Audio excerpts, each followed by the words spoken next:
Bakunzi ba Excellence TV twongeye kubasuhuza uyu n'amanyamakuru mu Kinyarwanda mugezwaho na Maniragaba Joseph.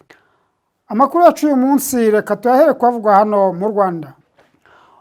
Urukiko rwemeje ko Kazungu afungwa by'agateganyo.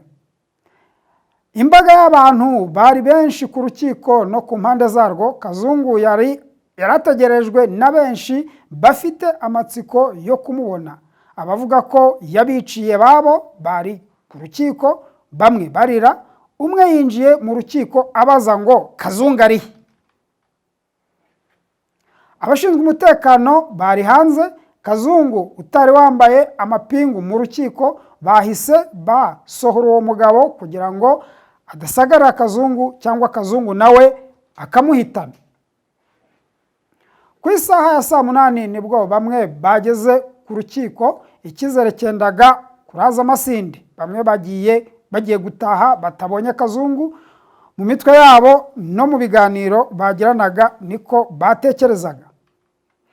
Mbere urukiko rwari rwavuze ko isomwa ry'urubanza riba saa 9, ariko imodoka izanye Kazungu yasasikaye mu mbuga y'urukiko ku isaha ya saa 10:02.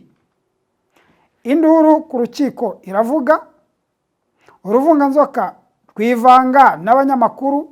Abafite telefone zabo batangira gufata amafoto, abandi bafata amashusho, ariko bahirika Kazungu wari ugiye kwinjira mu rukiko bamukomera.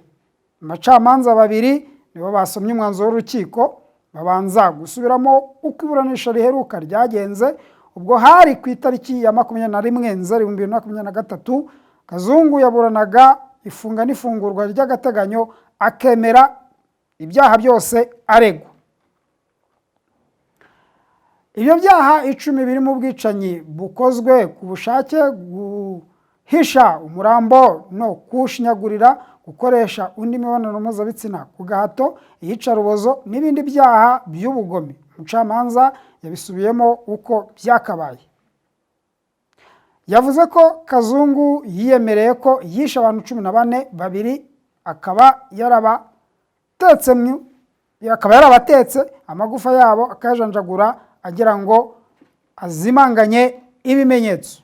Umucamanza yavuze ko hagendewe ku kuba Kazungu yemera ibyaha aregwa, hari impamvu zimufata z'uko ibyaha akekwaho yabikoze. Bakunzi ba Excellence TV, amakuru yacu y'uyu munsi n'ahangaha tuyasoreje. Tubashimiye uburyo mudahwema gukurikirana ibiganiro tubategurira umunsi ku munsi.